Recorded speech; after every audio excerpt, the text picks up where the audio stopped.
So obviously being called to the office now, I am thinking anything, any possible thing.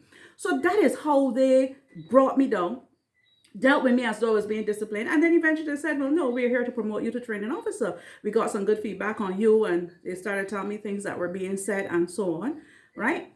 And that is how I was promoted in 3 months, then to the training officer of the company and the human resources officer for the company.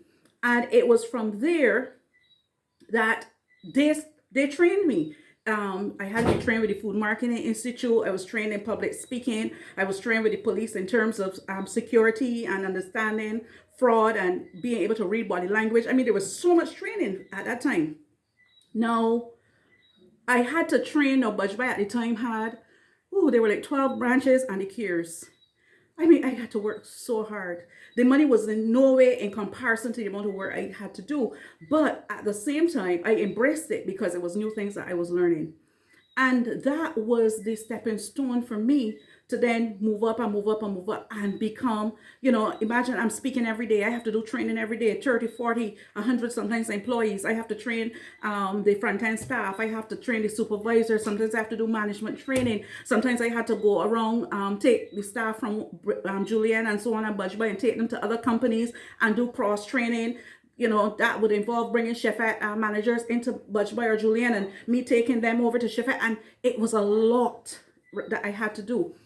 Now, remember I said to you that what you have to offer might not necessarily come from a good place in your opinion. I remember when I first went into supervisory management at Budgebay, I came from teaching. I came from sitting in a desk, dressed real nice, high heel shoes, and all the things that go with that. I step into a supermarket and I'm told, oh, you gotta go at the back door and receive meat.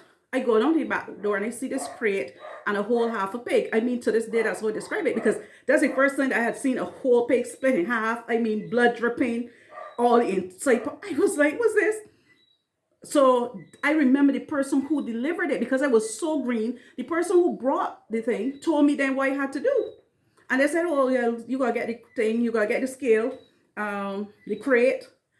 You gotta weigh the crate first, get an empty crate, weight, get the weighted crate, then take this crate with the pig and put it on in scale for you. Then we can weigh, then we can subtract it, and that's how you receive it and you write it up. Because I wasn't even trained for those things. But I was thinking, oh Lord, I ain't dressed for this, right? The next thing was the fridges. At that time, the supermarket had a lot of fridges that didn't work, fridges leaking, all kind of thing. Now, as far as I'm concerned, I'm not into maintenance. I don't do plumbing. I like a plumber. The fridge leaking, call maintenance. I call maintenance. The owner's wife comes in the supermarket and Mrs. Outram, are you not dealing with fridge number 3? I'm like, yes, I do. What I call maintenance. She said, no, that's not all. You need to get a wet floor sign put in the area, crocus by, and get it put around the fridge or whatever to hold the water. And she went through the thing. She said also you need to get the thermometer and test the temperature of the meats and so on. Now the culminate, now I could have said, I ain't heard for that. That thing's above my pay grade. But the culmination of all those little pieces put me in a position where there's nothing related to the supermarket industry or retail industry that anybody can come around me with. There's nothing. I can tell you it in my sleep. I can do it in my sleep because I had to walk through those things. So whereas at the time, it didn't look like something ideal or something fancy or something glamorous, down the road, it positioned me then. I remember when Julianne wanted me to come over and join their staff. I remember Navarro having an interview with me. He said, listen, I want to see if you really made a way you've made up, because I want to see if you made a putty, right? And he put a challenge to me, right? So it was from those experiences, right? It was from having harsh things said to me. It was from having people correct me and tell me, listen, you're wrong. You can't do that. You can't do this. Those people were not easy. Right? I remember the first day when I stepped into Julian and I remember one time never cussed me. I was like, you curse your staff? I mean, you actually use bad words? I was so shocked. And my first day, I was using the stairs. Never else seen me walking the stairs, never says, no. I have an elevator for my executive staff. Use the elevator. That was a problem. Now, I came from Budgebay, which was like low-end supermarket compared to Julian at the time. And when I was doing the training and setting up the desk at Budgebay, it was all about being cost effective, managing costs. So when we do the name tags, we would use card and we would put the names on the card with markers and stuff, and you would set up the place holders and stuff for the persons coming to training. Yeah, I got the thing set up, sweet, and I feeling real fussy, skirting around the table, cloths, the name tags and everything. Everyone come and say, Outram, what you doing? I mean, just like this, Outram, what you doing? You see how many printers I got about in this company? Print them so and so. And I was like, what? Just so? That man, listen, that man rip. Right? No, for me, I guess so you can say, listen, no, I corrected it. So immediately in that experience, it was a shifting in terms of excellence, shifting in terms of the level. Oh, this is how you did it there. This is how we do it here. Okay. So that's how I grew. That's how I got, to progress. It was simply by people identifying where I was at. Where I am at now, I did not start there. So even for Talia, the conversation we were having earlier, don't put so much pressure on yourself to have it all figured out or to have all the ingredients, or you're gonna start where you're at now. And then, just as I told y'all last week, the week before, to get that bag, because where you're going on a journey, the whole Level Up 2022 is a journey. You have to get that bag and you have to write. After we've looked at where we are now, who we are now, where do I want to go? What does that look like? Okay? So once you identify where you are now and where you want to go and what it looks like, then you're going to put the notes in your bag so that you can identify the things that you have to do. It might mean leveling up in terms of your dress. You might have to say, well, look, I'm going to have to, as Bernard said, he got to buy some suits because he gave away all his professional suits because he had no plans of doing this again at this level. So for me, it might mean having a plan to get my hair done because honestly, I hate dressing up. I hate getting my hair done, right? But if where I want to go requires that, then I have to put it in my bag. So you have to get your suitcase, get your bag, and begin putting the notes in it for the things that you have to do and the things that you're going to have to take with you on that journey. Who do I have to become? What am I going to need? So don't put so much pressure on yourself to be everything, but at least begin putting the pieces down. Get the raw materials, get the raw ingredients of what you need for where you are heading to. Okay? So understanding people, understanding the process that people play. And I share the story of my experiences because it was people like Bertram Hall from Popular who identified talent, gift, and skills in me when I didn't even know that. I just knew I was a teacher.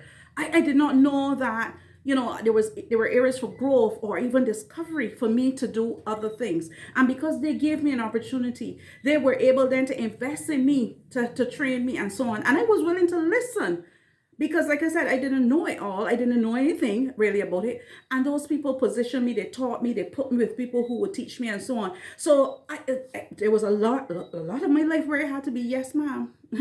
Yes, sir. I remember when Alvin Griffith, who was the head of the mounted police in Barbados, Budge Boy hired him and said, listen, we want you to train her, right? And yes, sir. Yes, sir. You understand? So the things that I learned from Alvin Griffith, I will never, ever forget, right? So you have to understand who you have to become. What does it require of you to go to that next level of growth? And you have to be willing to do it. Somebody can do part of it for you, but there are parts that we have to do for ourselves. So understanding the importance of people as it relates to money. The role that people played in my life allowed me then to earn more and more income, right? It allowed my income then to go from one level to the other. So people, understanding that, making that list of people is so important, right? So it means also, even as Talia and I were having a conversation, if you understand that, if you get the real revelation of that, then it means that you have to be more conscious of all your interactions with people. You have to interact with people in such a way that you remember the big picture. We can all forget that big picture sometimes. I mean, you will have several opportunities where you could tell somebody about the mother. But in the big scheme of things, how will this impact where I'm going? How will this affect me? How will this either push me forward or pull me backwards? You understand what I'm saying? If you understand the big picture, then you're going to be more intentional about how you operate with people. No, and don't understand that when we're interacting with people, we're not interacting with people simply on the basis of, oh, I am talking to you or I'm helping you because I want back something from you or thing. I'm saying we create a genuine culture of appreciating people, understanding that people are more important than things, understanding that, in the whole creative process, people are our helpers. People are our helpers, and if we see them as that, and that help sometimes can be disguised. Like I said, that help can come in the form of a correction. I remember Mr. Rowe. There's a gentleman, Mr. Moore, and I remember coming from Bajbai again. Bajbai, the culture was you can call anybody by the last name. So if I want to say Sakura, I would say Gehins, Paris, right? That you do that, and it was okay. You come over into Julian and you, Mr. Roy, here you calling somebody, get his Paris. I'm not saying Mr., Mrs. or whatever. Let me tell you, look, Mr. Roy shot at me so hard for calling one of the other managers more. I call him more, Mr. Roy passed. Like, he said, what? My training officer? And the man started class, and it was like, this man rub in my head. I'm thinking, but he rub picky though? That's what I'm thinking. But never would I dare to tell him that, because I gotta try to understand now. Wait, why is this such a big deal? What was it? What's the issue? Right? People used to say, "Man, this man got something else. This and that." No. I want. Why is this so important? Now check it. In the interview process, there were times then when letters came to me, and persons had names that could be dually interpreted, right? And sometimes the clerk would call and try to set up the interviews for me, and the clerk would be, good evening, can I speak to Tracy Grant, please? And the person say, they're not at home. And my clerk will go like, okay, could you tell her that I'm calling from Julianne to set him an appointment, and so on and so on and so on. And then the person will say, it's not a her, it's a him. Right? And then they realize, oh, to avoid things like that, it's important that you use your handle, you identify. Is it a miss, a Mr.? And I mean, now the age that we're in, I recognize that what he was saying was even more important, because now, we have even more complexities as far as the identification is concerned. I am one thing and I identify as another. So it's really important now to get it right. Right? Because people now will tell you who they want to be called. Right? Don't assume because a person looks like a male that they're, no, you can't do that. It's disrespectful. So it is important, little things like that. And I couldn't understand why he was making a big deal, but then I realized it was a big deal. And not only that, that was his standard and the culture that he wanted the organization to have. He wanted to have a place where people respected each other, and that respect was demonstrated, first of all, by how we address each other. That was the concept, right? So for me, it doesn't matter if it's a male, I can call him sir. I don't feel like a slave because I call you sir. Because the same way that I can have that level of respect for somebody of another race, I can have that for people of my own race. I can address anybody around me as that and not lose any weight by doing so. So understanding people, understanding how we, the type of culture that we must adopt, who we have to be, because I think you first of all have to be that, to be able to bring that to the table, right? And I think it is the area that we struggle in. We struggle in it tremendously. And many of us, even from the family perspective, because of a lot of things that have happened to us culturally, we now have to build up. We have to build ourselves up in that area, right? We have to build ourselves up in that area. So the first way of tripling your income is through people. So if you know your numbers and you start to build that list of people, you are then going to be tripling that, because you can, the more people you have to offer your services to, you can then you can triple your income as long as you triple the amount of people that you are selling that product and so on to. The other area that we're going to look at is prices. Prices. If you have a product or you are creating a product and you've determined a price for that product, you can triple your income. Not necessarily. If you have, let's say we have sweetbread, and our sweetbreads, we have the sweetbread price. Let's say we're doing the small ones, and we have those priced at $5. Now you can't take the size sweetbread that you got priced for $5 and sell it for $15, right? You can't do that. That's unethical. But what you can do in terms of your prices to triple your income is that you can then produce another size sweetbread and sell it for $15. So you can play with your prices. So if you have, let's say, a product that is, let's say you offer a product and you charge, let's say, $30 an hour. Yes, sure, Alicia, I'll do that. I'll share the recordings with you. If you have a product and you are charging $30 an hour and you want to triple your income, this is why the previous session, know your numbers. So if I'm charging $30 an hour and I want to triple my income, I now want to go to a range of $90 an hour. So I cannot charge $90 for what I was charging $30 for. Right? But what I can do is to create a product that then has the value of $90, which then allows me to triple my income. So let's say let's use a simple example. You had cupcakes. You might have the $5 cupcakes. Then you might decide, well, I'm going to do some 9-inch cakes. You might charge those $15 for those. And that 9-inch cake might be a plain cake, fruit cake or whatever.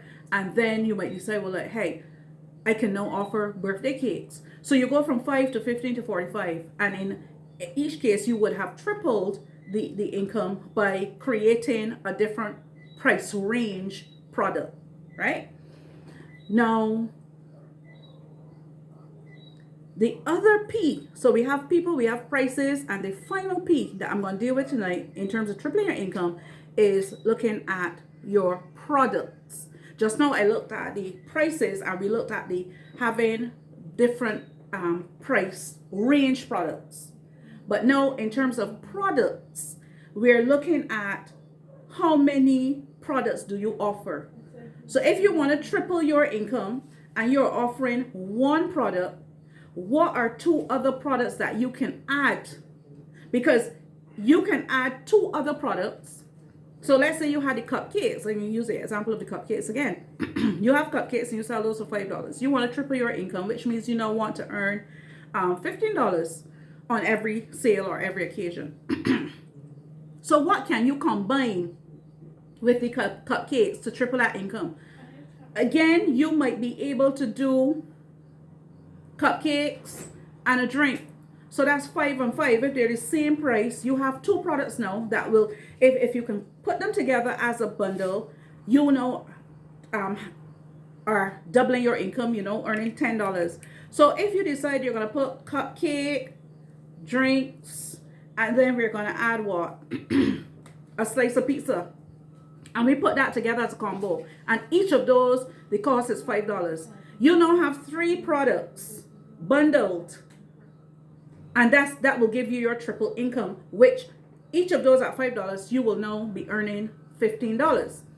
Now there are some other fine nitty-gritty things that you have to look at in between there in terms of your profit margins and so on, because I dealt with the numbers strictly without separating costs from profit. Yeah, but these are the more integral parts that we're going to be looking at in terms of how to price it, how to understand, and so on. But if you're looking at it just, you know, simply from a very simplified angle, I want you to understand the concepts. So in one, once you have the amount of people, you want to triple the amount of people. In terms two, the prices, you want to have price ranges that allow you to triple what you can charge. So you're going to create products with price ranges that are higher. So if I wanted, like I said, if I'm going from $30 where I'm charging $30, let's say an hour, and I wanted to go to 90, and 90, 100 sounds better when rounded off. So if I wanted to go to $100 an hour, then most likely the service I would offer there is coaching, right? So you create the price range product so that you can triple. And then the other way is if you have a product and you want to offer multiple products. So if you have one product, then you can find two other products that you can also offer that would allow you to earn that triple income. Now, so we're looking at people, prices, and products. And the final thing I want to talk about tonight, as far as strategy is concerned, and this is the takeaway from this week, is the issue of lead generation. And when we're talking about lead generation, we're simply, once you've worked on those things that I just mentioned, you need to understand what your leads are. And this is so critical. It is something that we're not really taught. And it is one of the key things that you must know if you're looking at leveling up financially. What is a lead? That's the first thing we have to understand. So your leads are potential customers who have shown maybe some slight interest in your brand. You may have, let's say, the person's contact details. Somebody might have seen something you did or something that you had offering and so on, and they gave you a number. That's a lead, right? Now, if you don't have a lead, it means that you might just have what I asked you to create for me, where I asked you to just write down randomly 100 names. So you have 100 people, right? But these people aren't people who are necessarily interested in your product, or they don't even know that you have a product. They don't even know anything about. They might not even know you. It might just be a friend of a friend. So I just asked you to write randomly 100 names, because I want to teach you the process of converting that to leads. So the people that you have, the people that you know, the people, you might have these people on your Facebook page, you might have them on your Instagram, you might have them on your Twitter, they might be people in your neighborhood, they might be people in your family, doesn't matter, just randomly put down those names. But when we're talking about leads though, when we're talking about converting those people, we call those people prospects. Or they could be prospects or they could be suspects. So there is the identification of the people, the very same people I told you to identify. We have a scale of identification for those people. So you first start out with your suspect. So your suspect is somebody who is just suspect. You know, when you have a crime case and this person is a suspect, this person is a suspect, because they're just in the area, but they're not necessarily guilty, or you don't have anything to pin on them to say, well, yeah, they did it. So you have people that you just know randomly, you have these random names. But then you want to convert these suspects to prospects. You want to convert them from suspects to prospects, to people who you can actually then convert to becoming customers of yours. So in terms of leads and those names that you have, and converting those names to leads, you must have a strategy. And that strategy is referred to as lead generation strategy. So you must have a strategy for generating those leads. So lead generation is the process of obtaining leads That is, you're converting anonymous consumers into potential customers. So you must have a strategy for lead generation. Now, the fact that you are here at this seminar simply says that I use a lead generation strategy to get you here. So if you understand lead generation, you can apply it to your finances, you could apply it to your romance life, because if you see a man that you like, using same lead generation strategy to get him home. If your man sees a woman that you like, use the same lead generation strategy, right? Because the lead generation is simply about moving somebody from one position to another, okay? So persons here, some of the persons here might have just been my Facebook friends, or they might have been in a women's group or whatever, or it might be a student of mine on a particular class. But I must have an intentional strategy to move the person from this position to that position. And that moving can only come into play if I've done the other parts of the process, because I got nowhere moving them to. I have to know, okay, is this suitable for this person? What value can I add to this person's life by bringing them into this community? Can this help them? It's not about me, because if you come in and you realize, well, this is just a talk shop and they just here talking about how pretty I am or whatever, you're going to leave. It has nothing to do with you. You're not interested. It can't help you.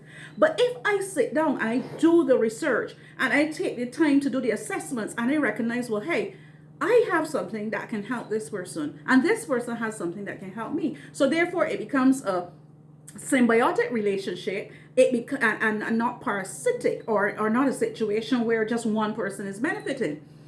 So your lead generation strategy would be that marketing tactic that you use to initiate someone's interest in your product.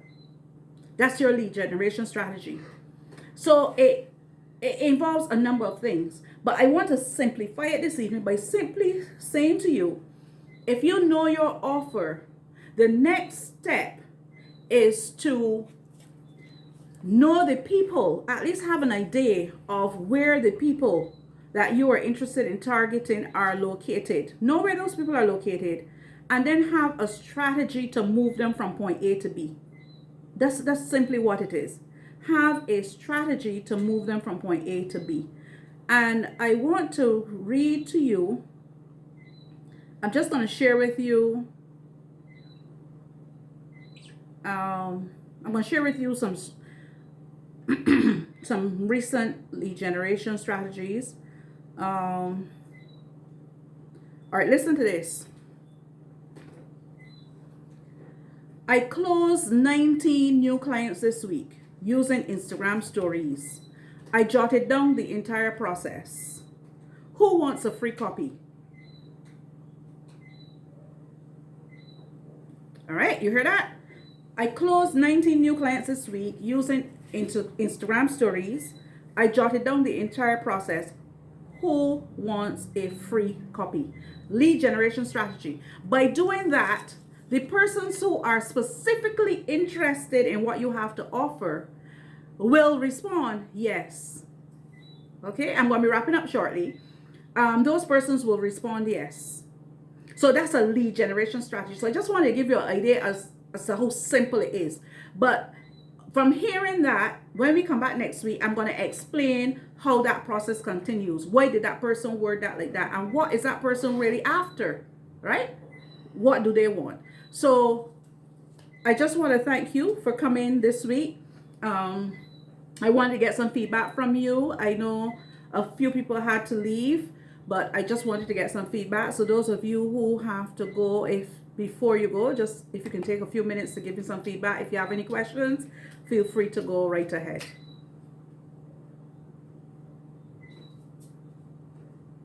I'm sorry to have missed so much, but it's very informative, and I'll definitely be back. Thank you. I'll review the notes when you send them and try to catch up and get up to speed. You'll definitely be hearing from me during the course of the week. Yes, thank you. Thank you. Thank you.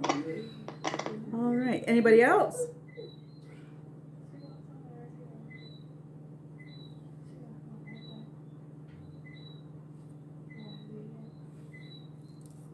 Was the information helpful? Was I clear enough? Extremely useful. Extremely Very much useful? extremely useful. Yes. Thank you. Thank you. All right, so I'm looking. Yes, the information, of course, always helpful. And I had done my little video ad yesterday and put the prices to certain things. Yeah, Listen. I'm going to post it to you soon. Well, share it with the Let me just, group. Share it with the group. okay, I'll share it with the group. Tell them what And you then I have to have to, offer so they can hear uh, your offering. Go ahead. and then the guy that I told you about, Mhm. the African guy, he have gotten 2 clients for us so far. So I just waited to go back and started to start working. So yeah, I'm Nice, ready. nice, Okay. nice, nice, nice. Good. So tell us about your offering. What do you have to offer? Because you see, we have to get comfortable with saying, this is who I am and this is what I have to offer. So can you share that with us? Of course. Well, for those who don't know, I am my name is Hetty Hefsaba. I'm a community project coordinator, and that's my passion is to seeing communities develop, the social living, develop, primarily focusing on the youth in the community. Well, however, I now branch off. I mean, with these sessions that Cheryl is doing.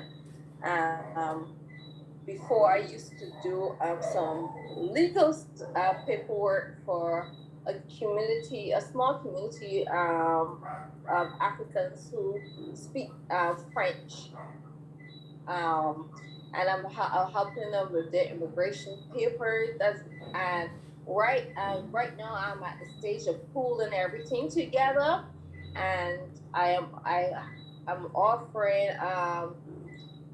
the tax return, working on their taxes, their immigration papers, resume building, and what else?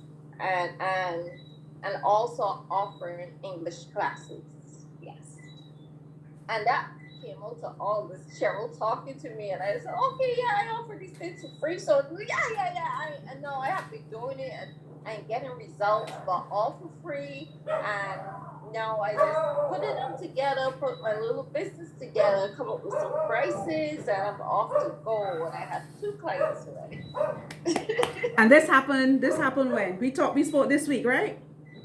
Yes. Yes. So it doesn't take long.